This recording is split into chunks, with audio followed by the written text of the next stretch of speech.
First and foremost, let me take this opportunity to send my condolences to the families of the 15 young people who are shot by police. Let me also, say sorry to all those who are injured, and let me also empathize with the business people who lost billions of shillings through looting and other activities that took place. Michelle, I don't have an answer to such a question because it is totally misinformed, and government people want to run away from the truth. And this government continues to sink in more trouble because of burying their head in the sand. Anytime Kenyans have expressed themselves about their dissatisfaction with the way the country is being run, the way the country is being governed, it is said that those people have been financed, they have been mobilized, they have been incited, and therefore they will never address the real problem. What happened on Wednesday, Michelle, was the first anniversary of the Gen Z massacre of 2024 that was presided over by William Ruto and executed by Kithure Kindiki. And you know for sure how many people died after very serious abductions and extrajudicial killings. The Gen Z protests of 2024 was a spontaneous reaction by young people protesting, the issues of the Finance Bill 2024, mismanagement of the country, corruption, and general impunity that has been exhibited by this administration. The president then, under the pressure of the Gen Z, undertook to address all the issues that the Gen Zs had raised. But once he was able to bring Raila on his side, and he got the political comfort that with Raila Odinga he doesn't need anybody else and nobody else can threaten his rule, he backtracked on all the issues that have been raised. And a lot of impunity has been exhibited in this country. And when it came to the first year anniversary, the young people once more came out. Michelle, the Gen Z protests do not need anybody to finance them. The Gen Zs are leaderless, they are tribalist, they have no structure, they have no organization. And again, Michelle, I think it is really playing around with the people of Kenya to imagine that Rigathi Gachagua or anybody else can coordinate activities in 26 counties at the same time. And the issue is this, the question one must ask yourself, and that is why the government must stop taking people for granted. If these activities were planned, we have the National Intelligence Service. Where were they? If they did not know, then they slept on the job. They are not supposed to be in office. If they knew and did nothing about it, again, they are guilty of failing to stop anarchy and violence. But from where I sit, Michelle, the protests were very peaceful. The Gen Zs were not violent. They had water, they had smartphones. The violence was brought about by infiltration by goons who looted shops, escorted by police. You have seen videos all over, thugs creating mayhem as police watch. You have seen videos, some thugs arriving in police vehicles, So, and as we speak today, many protesters were arrested, others were killed. Not a single goon was shot or arrested. As we speak, this happened on Wednesday. Today is Friday. All the people who looted shops, videos are there, the images are clear. None has been arrested. All right, let me just go back to what you said. There are allegations that these goons that you say infiltrated these protests were goons that you paid. You and your allies have been mentioned adversely. You've seen the Interior Cabinet Secretary mention that they do have intelligence, that this was an attempted coup. We've seen calls for your arrest following that statement, Mr. I don't know how fragile this government is, that a CS Interior is walking in the streets of Nairobi in the morning, and you are saying that was an attempted coup. If they had intelligence that goons had been paid by Rigathi Gachagua or anybody else, why didn't they arrest these goons? If these were my goons, I want to tell you, Michelle, today, they would have been shot dead. They would be in custody. Why, if they had intelligence, that Rigathi Gachagua or anybody else for that matter had paid goons to come and cause chaos in Nairobi, why didn't they act on that intelligence? Why did they supervise the goons wreaking havoc in the streets of Nairobi?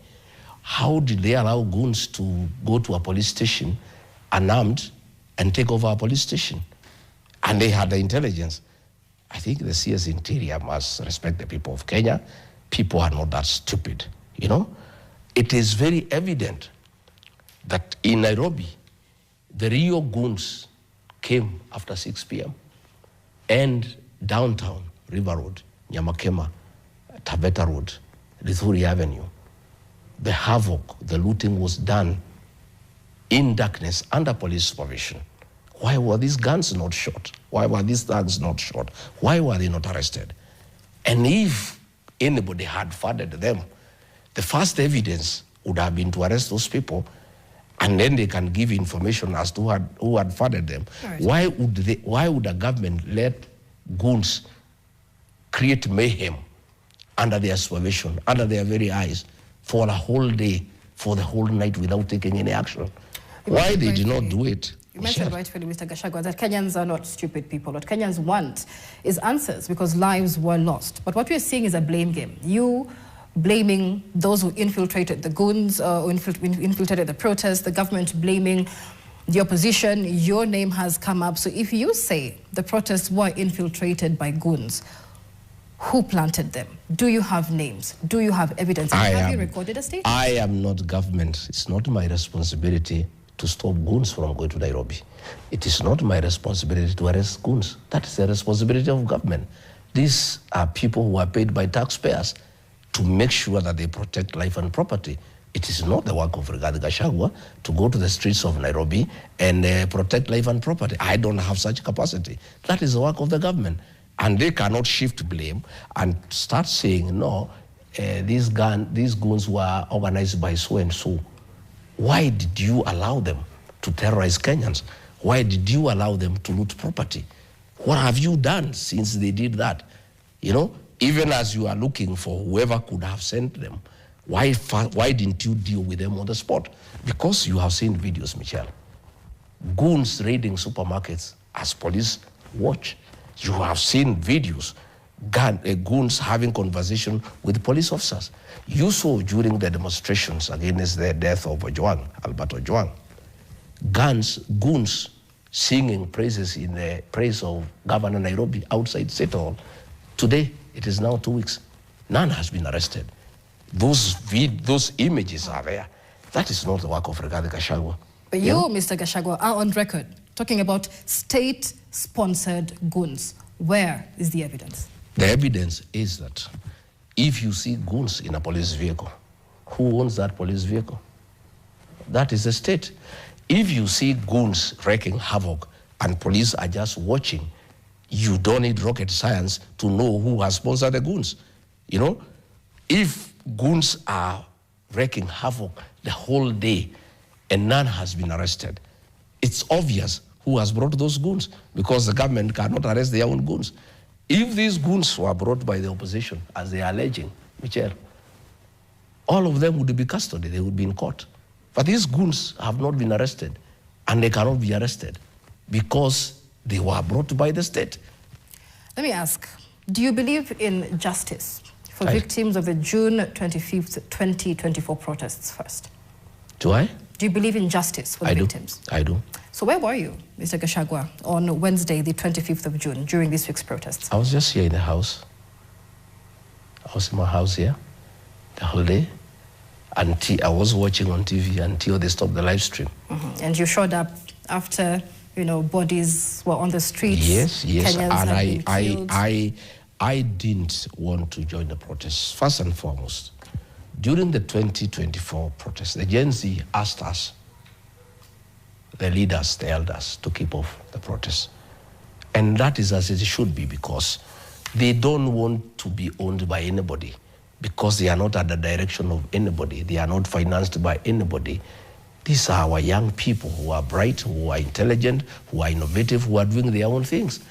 I think if I had turned up in the streets on Wednesday, it would have given credence to those very ridiculous accusations that I'm the one who finances Gen Zs. I deliberately kept off because the Gen Zs had asked us to keep off. Again, I have nothing to do with it. I'm not their leader, I'm not their financier. I just support them morally. You know, I am in support of their cause, that we shouldn't have abductions, we shouldn't have extrajudicial killings. But I had no business, you know, going to join them in the streets because that is their thing. And it is leaderless, it is tribalist, it is not political, it is something by our young people as part of their patriotic duty and civic duty to have the country, you know, run in the right direction. Yes. There have been concerns of leaders, you know, so to speak, riding on the Gen Z wave. In fact, you have accused opposition leader, you know, ODM leader Raila Odinga of riding on the Gen Z wave. But 1 year ago, Mr. Gachagua, you told Kenyans that police must act with force to protect property. Absolutely. Right? Property must be protected. And if police had protected property, not kill protesters, protect property, protect life and property. Don't take away life, either of the protesters or of ordinary people, and protect their property. That was my position. I mean, and even when I was on in record government, saying when you see a policeman with a gun, do you expect them to kiss you? No. What I said is that the police must use their arms to protect life and property, not to take away life.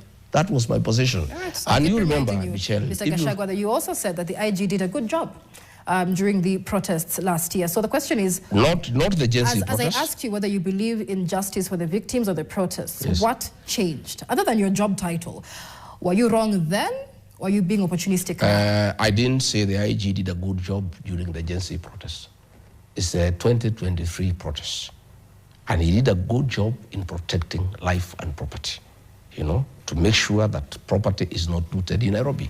And that was a good job. And even the police in this one, had they protected property, life and property, I would still say kudos.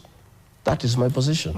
But you do remember, Michelle, the Gen Z protest of 2024 is what created a very serious wedge between me and President William Ruto. Right. Because I took a very firm position that these young people should be heard and what they are saying has merit. And I disagreed with the president in a discussion between me and him, and I told him that I disapprove of use of force against young people, and I did urge him to listen to them and consider doing away with the finance bill of 2024, which he refused. And when a decision was made to deal with these young people, I disagreed. And when the president insisted, and these young people were massacred on June 25, 2024, the following day on June 26, if you remember, as deputy president, I called a press conference in Mombasa and disassociated myself from the actions of the president and the government. And I was a sitting deputy president. And I said, I don't agree. The president had said these young people are criminals. I say they are not criminals. These are our children. These are my sons and daughters. They have a legitimate concern and they should not be massacred. And that created a very big problem between me and the president, and he was very offended. And he started in earnest to embark on how to get me out of office, which he successfully did on October 18th. But that was what broke the camel's back. And I told him off, and I disassociated myself from the killing of Gen Z, and I was in office. So let nobody say that Rigathi Gachagua is siding with the Gen Z or saying they should not be killed because he's out of office. I am on record, and videos are there, that I took a position in support of our young people when I was in office. I did. In 2023, during the Azimio demos, protesters were brutalized during the demos, and you said nothing. In fact, at the time, you supported the crackdown. Why should anyone take you seriously right now, Mr. Gachagua? I did not support the use of excessive force.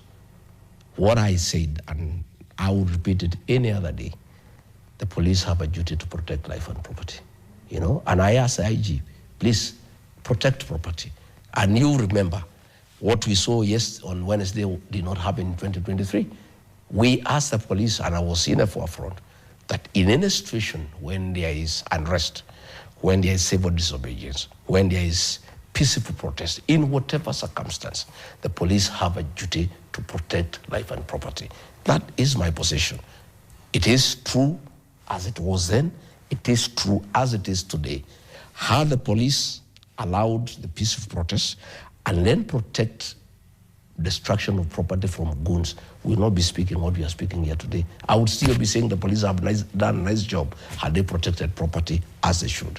What are your thoughts on the directive by the Interior Cabinet Secretary Kipchumba Murkomen to police to shoot to kill those approaching a police station in the event of protests like this? You know, Michelle, this is a hate of impunity and arrogance by the Ruto administration and people who are close to him. Kipchumba Murkomen is a young, excited cabinet secretary, full of himself because of money and power. He cannot, against the law, give instructions to police to shoot to kill. To start with, when he was in Senate, he said that the National Police Service is independent and he cannot give them directions on what to do. Then here again, he is asking the police to shoot to kill anybody within the vicinity of a police station. To start with, a police station is a public institution, and members of public have every right to go to a police station. Even where you have protected areas like State House and installations of the Department of Defense, if people turn up there, you don't shoot them. You find out why they are there and arrest them if they are there for an interior motive and charge them. Again, let me tell police officers. I had Kipchumba Murkomen telling police officers to shoot people and he'll protect them. That is a lie, and they should not believe him. And I want to tell the police officers, they have seen what has happened. The police officers who tortured and killed Albert Ojwang today are in custody. They are before court on their own. They are facing murder charges. Yet the man who gave them instructions is at home doing his own things. Let me tell the police officers in our country, they are my brothers and sisters, they are my sons and daughters. Please follow the law. Don't take that stupid instruction from Kipchumba Murkomen seriously. Because you shoot somebody, you'll be arrested and taken to court. And I have told police officers to be very careful. I worked with William Ruto and people close to him. They are users. They'll use you, and when things get out of hand, they'll sacrifice you at high noon. I want to urge all police officers across the country not to agree to obey unlawful orders, not to agree to break the law. And I want to guide them for the last time. The work of our police officers, I was an officer in the security sector, is guided by 4 documents that are very, very important.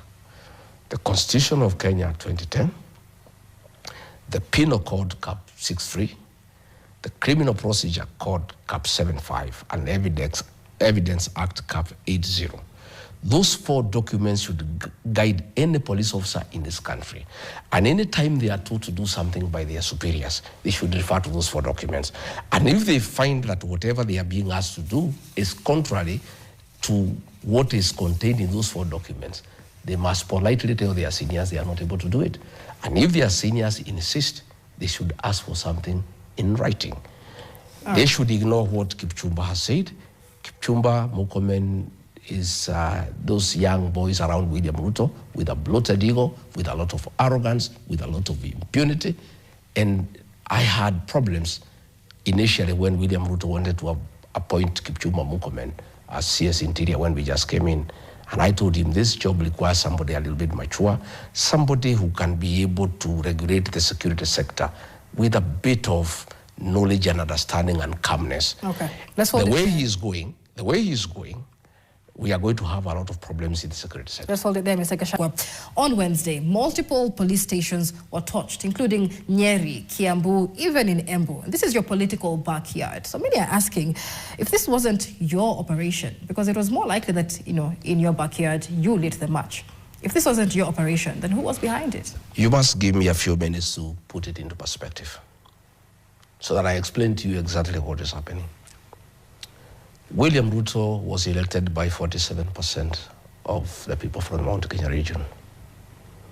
Along the way, he betrayed the mountain people, he misused them, he lost their trust, and they abandoned him. He has tried every trick in the book to get them back, and it has become difficult. He has spent billions of shillings in empowerment programs, buying leaders and all that. It has become impossible.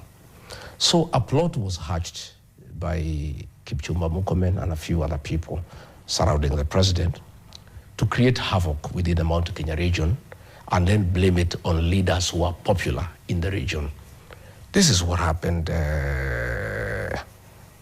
Chair.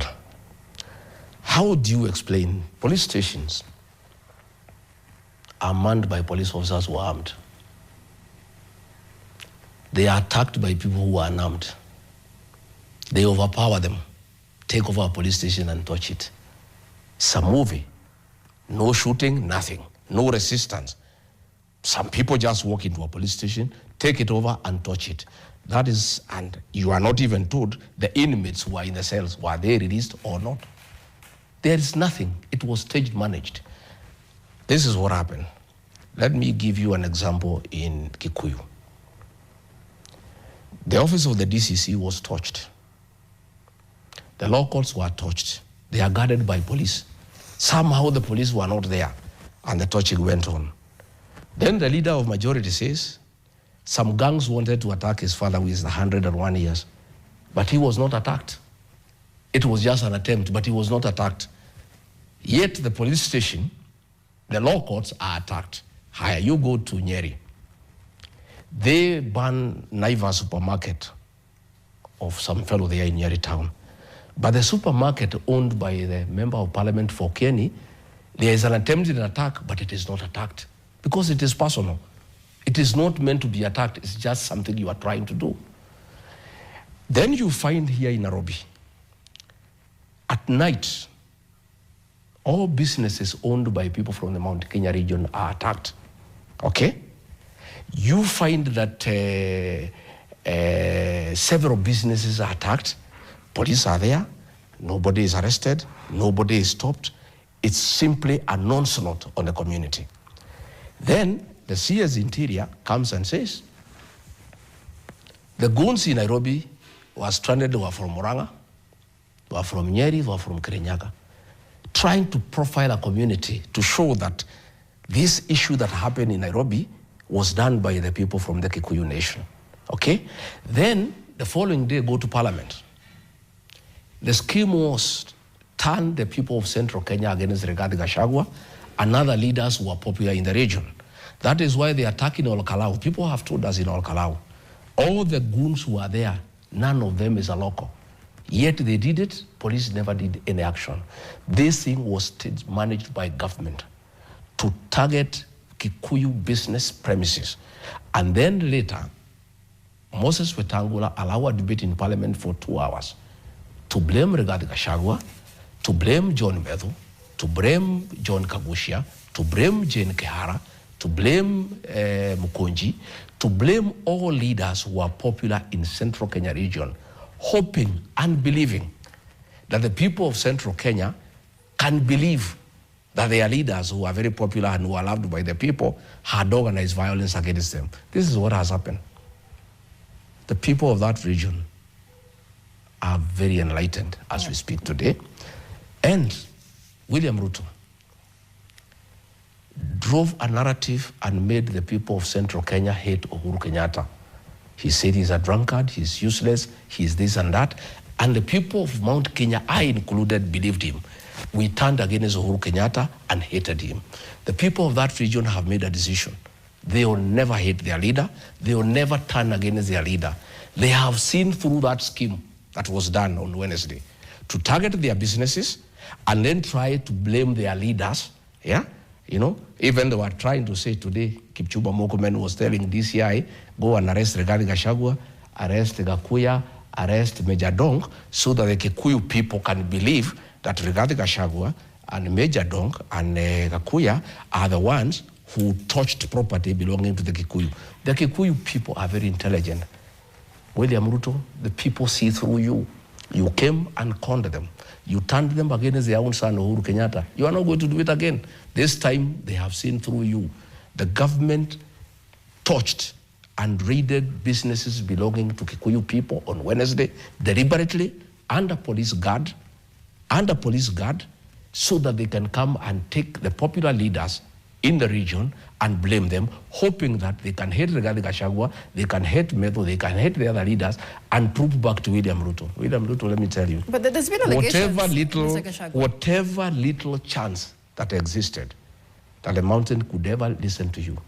The events of Wednesday, of looting businesses owned by the Mount Kenya people, of torching them, of getting police to supervise the looting of their businesses, and then trying to blame their sons through parliament. That thing in parliament, it was a charity because, Michelle, if Rigathi Gachagua has broken the law, it is not parliament to say, you know? If Metho has broken the law, it is not parliament to say, it is not parliament to ask police to take action. If Kimani Ichung'wah, his father, was to be attacked, does he go to cry in parliament, or he goes and record a statement and say, Michelle or so-and-so came to attack my father? That was a stage money thing in parliament to try to persuade the people of Mount Kenya that all the businesses that were looted at night under police supervision, on the instructions of the government, they wanted to blame me and other people. We see through you, and I've told them, come and arrest me today. Go and arrest Kakuya, go and arrest Major Dong. So you don't fear arrest? We don't fear the arrest. But all I can tell them, the people of our region and our supporters kept quiet when they removed us from office. I'm a very peaceful man. I asked my people, please don't take any action. You are very unhappy with what William Ruto has done to us as a community by taking our seat, by embarrassing us. Please just sing. But I am saying, I no longer have the control of my supporters. They are angry, and any attempt to harass us, any attempt to intimidate us, will be dealt with by the people. I can tell you, right. the mood on the ground. From this, Mr. the mood. I want to tell you. I want to say. You mentioned. Mentioned that this is a plot to alienate the Mount Kenya region, yes. like he did yes. with Uhuru Kenyatta. Yes. But what was your role in that? There are I am saying I have you told led you. the campaign I have to told alienate you. Uhuru I have Kenyatta, told including you. the attack. I have told you. William Ruto conned an entire community, I included. So you were. I have owned it up. I have apologized to the community. But I was not alone. He conned bishops. He conned reverends. He conned pastors. He conned all of us. He cannot do it a second time. This whole thing of Wednesday was a scheme by William Ruto to touch businesses belonging to the Mount Kenya people, loot them, and then try to blame it on their leaders so that they can hate us the way they hated Uhuru Kenyatta. Yeah? But you have no evidence. I am? Do you have evidence? That we have evidence. What evidence do you need, Michelle?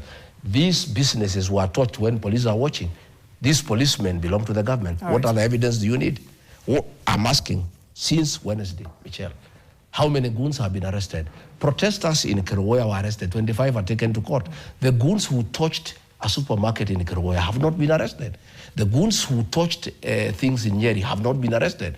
The people who touched things here in Nairobi and looted, they have not been arrested because they cannot be arrested because they were sponsored by the government.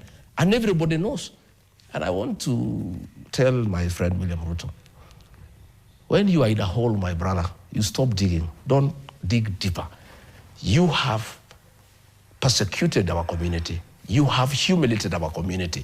You now have a scheme on how to destroy their businesses and try to blame their leaders, and then you want to persecute their leaders. The wall you are starting with the mountain and the people of Kenya, you will not be able to control it. You go ahead and do what you want to do. Kipchumba Murkomen, you say you want to arrest me tonight, please just go ahead. I'm here, you know where I am. You don't even have to wait for this interview. You can come after this. But I want to tell you, the people have had enough. You know, this persecution of the community, this humiliation of the community is too much, you know, and I don't think it's going to happen again, and the people are not going to allow it because where it has reached now, it's just too much, you know. How do you organize goons to destroy businesses belonging to a community that voted you into office under police supervision? Let's talk about why there are protests on the streets to begin with, and what Kenyans are asking for is good governance. Better governance at the end of the day. Gen Z are saying Ruto must go. Yes. That's what you are saying, Mr. Yes. Gachagua. Yes. But the president says that's your entire plan. Ruto must go. That you have no vision behind that. That's what he says. What's your answer to him today? President Ruto says we have no plan. We have a plan to send him home. It's a very important plan in the whole matrix. And then what? We have plans to restore the dignity of the payslip. We have plans to restore the health systems. We have plans to restore the education system. We have planned to have justified taxation and proper utilization of collected taxes. But all those things we have plans to stop abductions. We have plans to stop extrajudicial killings. All those things, Michelle, cannot happen when William Ruto is in office because he's the one who has messed the country. All his plans are responsible for the shit we are in as a country, for the hole we are in as a country. For those plans to take place, plan number one is William Ruto must exit the space, and then all the other plans can work. And that is why he says we have no plan, because the plan that we have is to exit him. Ordinarily, he wouldn't like it, and I don't want to blame me for it. But I want to say we have plans, but it's a prerequisite for all these plans to work, for us to stop corruption, for us to stop tribal appointments, for us to restore the dignity of the payslip, for us to restore education, the university financing model that can work, for us to restore health care and make sure that things are working. President William Ruto must be sent home. That is our plan. That is a plan of Gen Z. Indeed, it's a plan by the people of Kenya. As we go around the country, I heard him today crying about one term. There's nothing he can do. Okay. That is the clarion call, one term. Part of what you said is that you would like to fight for the dignity of the payslip. Yes. Because Kenyans feel raided, yes, so to speak, yes, by the taxation under the Kenya Kwanza administration. How do you plan to do that? We must have reasonable taxation. Michelle, the housing levy. Nobody wants government to construct houses for you. That's not the work of government.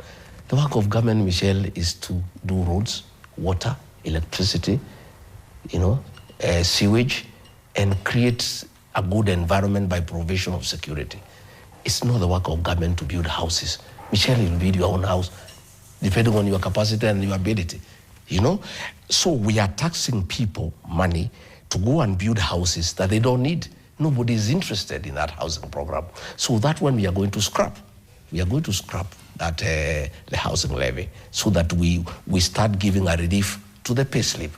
The issue of NSSF, it's something that needs to be discussed. You cannot impose, force people to save, because people are saving on their own, by the way. And saving is an individual decision, Michelle. You may want to live your good life now when you are young and energetic, and you cannot force people to save. So that is something else we are going to look into. Again, Michelle, we want to tax people, and people have no problem with the taxation. What people want is proper utilization of their taxes. We don't want to tax people to go and put up, renovate state house and lodges for William Ruto. Those state houses have been there since 1900. He is spending billions of shillings renovating that state house like he's going to live there forever, or like it's his personal house. It isn't. We are saying that our administration will have reasonable taxation and will do proper utilization of those taxes to the benefit and satisfaction of the people of Kenya. Right. So let's talk about the DCP party, which is a vehicle that you've coined to get into power. Now, critics say that your party's leadership is dominated by tribesmen and political allies from the Mount Kenya region. Others say that the cousin tag that you've coined that is now going viral is you repackaging tribalism as a reform to make it cool. Why has it been so difficult for you to shed off that tribal tag? Well, that is a narrative by William Ruto. William Ruto is an expert in creating narratives. I've just told you he created for us, the mountain people, a narrative that Uhuru Kenyatta is a drunkard and useless, and we believed him. He's a very believable fellow. But as we go on, people are learning that he's a liar and he's deceptive. My party, the party that I have formed, DCP, is not a tribal party. The deputy party leader, Cleophas Malala, is from Kakamega. He's not from Kirinyaga or Nyandarua. The Secretary General, Hezron Ubaga, is from Kisii. That is not Embu. The Deputy Secretary General, Ole Kamwaro, is from Narok. That is not Embu.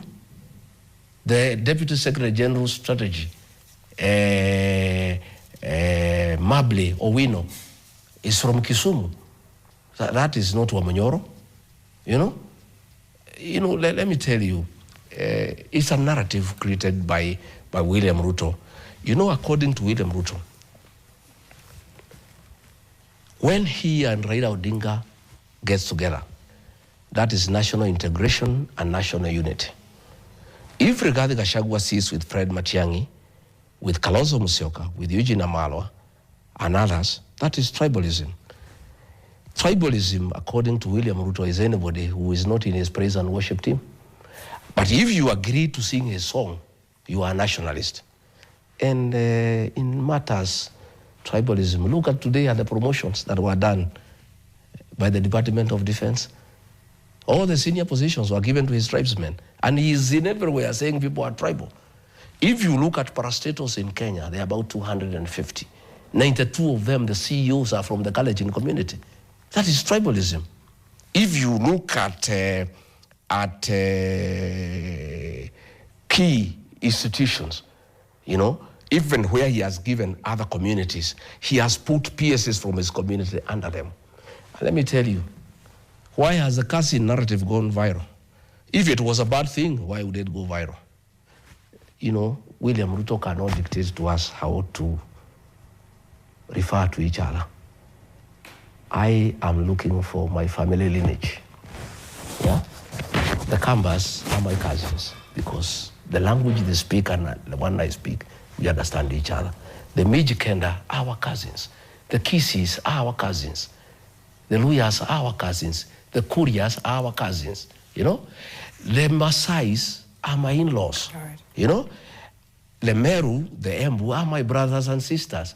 William Ruto cannot dictate to me on how to relate with the family, and he should keep on family matters, He can relate with Raila Odinga. He calls him his brother. We don't have a problem. The Luyas and the Luos have been calling each other Shemeji. Nobody has ever had a problem. Let me tell you where the whole of this thing is. This annoyance is the place of the mountain in Kenyan politics. The mountain, because of their numbers, where they are is the winning lot. William Ruto is bitter that he won the election with the mountain. The mountain has left him to join others. And that is why they are saying this casting thing is a bad thing. But when the mountain voted for him, he was very happy. He never called us tribal. He was saying we are very good people. He was always visiting us. We don't have a contract with him. And he shouldn't have a sense of entitlement that the mountain must be with him. Right. The mountain has left him. The mountain is with other people. Let's talk about government. And the sooner he appreciates that the mountain people have a democratic right to work with other Kenyans, not him. It cannot be by force because he wants to force us to like him or to vote for him. And we will not. We have a responsibility. We have a democratic right to work with Kalonzo. We have a democratic right to work with Matiang'i. We have a democratic right to work with Eugene Wamalwa. We have a democratic right to work with the Mijikenda. Why is he having a problem with that? I'm glad you bring us there. Let's talk about good governance. That is what Kenyans want. But we've seen you under the DCP party align with several people. We've seen Moses Kuria previously, Justin Muturi, Mithika Linturi. Yourself and these men have essentially been branded political rejects of the Kenya Kwanza administration. Linturi, for example, faced a motion to remove him from office for gross misconduct. Is the team you're fronting the best you can offer as alternative government for Kenyans, Mr. Gachagua? We are not political rejects because the people of Kenya never rejected me. It's William Ruto who rejected me. Justin Muturi was not rejected by the people of Kenya. He was rejected by William Ruto. Mithika Linturi was rejected by William Ruto. It's only William Ruto who rejected us. William Ruto is not the equivalent of the people of Kenya. That anybody he has a problem with is a reject. And you must ask yourself, where is the problem here? These are all people who supported William Ruto. But he has disagreed with all of them and he says they are incompetent. According to him, he is the only one who is competent. But you must ask yourself here, who is competent? Because after I have left, nothing has changed. After Kuria left, nothing has changed. Muturi has left, nothing has changed. Linturi has left, nothing has changed. What is the common denominator here in terms of failure? It's William Ruto in matters of incompetence. When he came in, as president, we had a working health system. Today it has collapsed. When he came in, we had a working university financing model. It has collapsed. When he came in, roads were going on across Kenya. They have all stored. So in matters, incompetence, it's William Ruto who is incompetent. But he's very quick. It's like in the streets when pickpockets or fellows who do mugging, you know, they would steal something from you, then shout, thief, thief, thief, thief. That is what William Ruto does, to hide his own incompetence. He has changed his cabinet 4 times. Nothing has changed. So what is the common denominator that there is failure in government in Kenya, that nothing is working? The common denominator across the whole scenario is William Ruto. So you cannot say that we have been rejected by who? We have been rejected by one person, and as it works, the people of Kenya are also rejecting him because with the time they have realized where the problem is. All right. We have several people fronting themselves as alternative leaders or for alternative leadership in the country. We had the retired Chief Justice David Maraga saying that he's positioning himself as the Gen Z candidate. You've also been speaking the Gen Z language, but which one of these candidates you included is actually listening to the Gen Z? Are you really listening or just using them, riding on the wave? The Gen Z are very bright people. They are marvelous young people. I have such tremendous respect for them. You know, they know who they can trust in this country. The Gen Z know at their lowest moment when they were being killed and massacred by William Ruto and Kithure Kindiki, when everybody was demonizing them, when William Ruto was calling them criminals, who came to stand for them? It was Rigathi Gachagua. I sacrificed my job as deputy president, a very good job with the parks, with security, with all obedience, you know, and I said, I want to start with these children. And I attracted the wrath of William Ruto for starting with these young people. It's these young people, the Gen Z, who will look at the whole political landscape and will decide where they want to place their trust. And I think they are intelligent enough to know what they want to do. I don't want to force myself on the Gen Z. All the time I'm being accused of funding them or financing them, you know. And what has happened is that the Gen Z have appreciated me and accepted me because I'm always being accused of being their leader, of being the one who is financing them, who is doing this and that. But all I have done is stand with them and stand for them, and I'll continue to do so. And I'm sorry, I'm told that they have taken away the security of Chief Justice David Maraga because of appearing to support the Gen Zs. That is how petty this administration is. That is Kipchumba Murkomen. If somebody is seen in the streets, you know, it's democracy. Going to show solidarity with the Gen Zs is part of our democracy.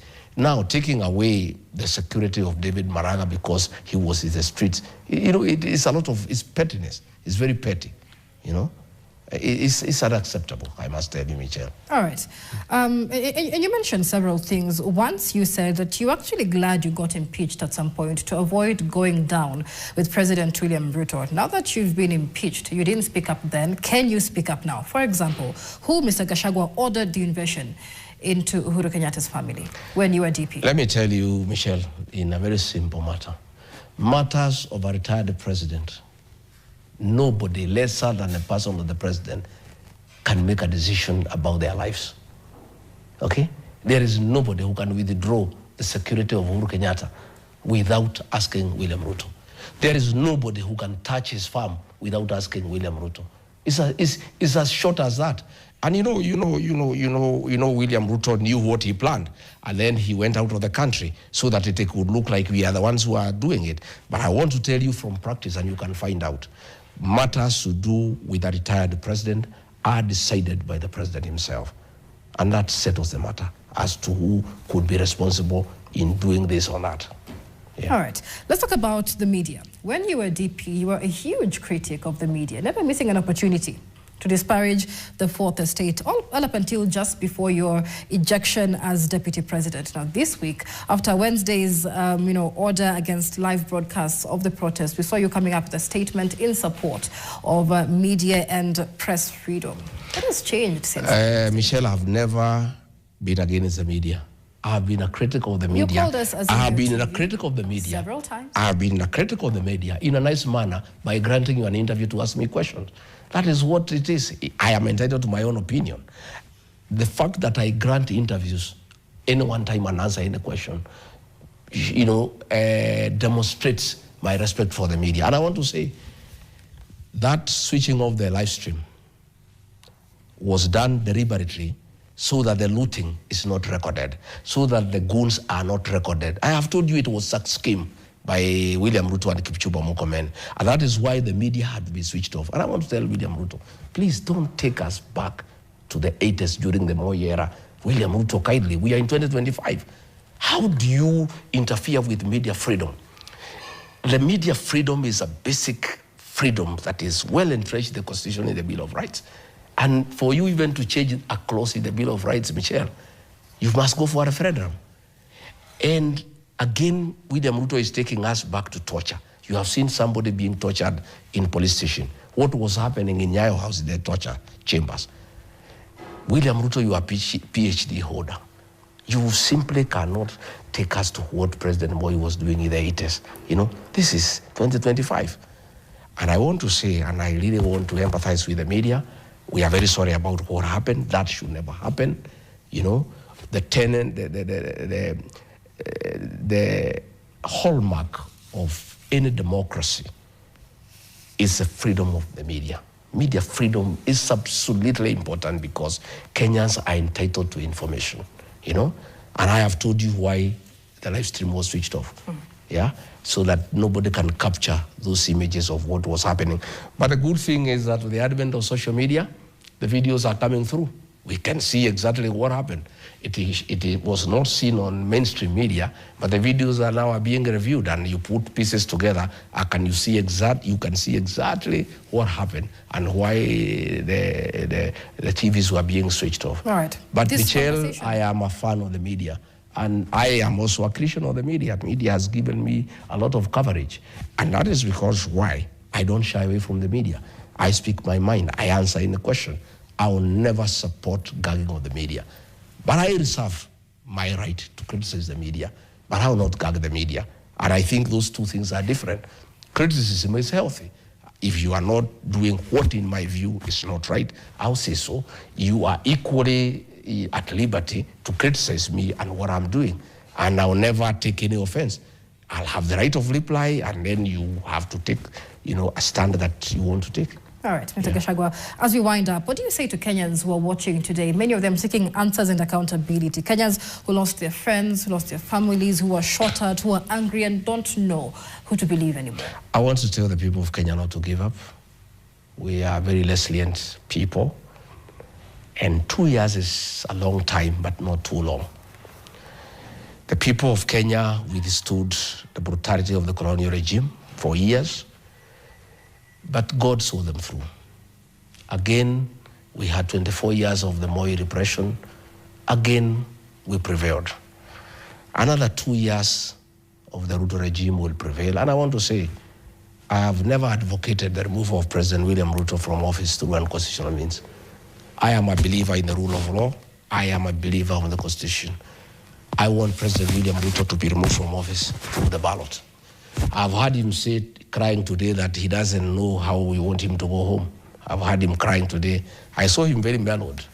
The usual bravado is not there. I saw him very mellowed, crying. Oh, people are saying Ruto must go. I need to understand how I need to go. President, don't throw the ball back to us. Kenyans have decided you'll be one term, you'll go. The decision of how you go is yours. There are two ways you can make a decision. One, you can resign and go home in dignity. Two, you can wait for the people of Kenya to remove you through the ballot in 2027. And I don't think anybody wants to overthrow William Ruto.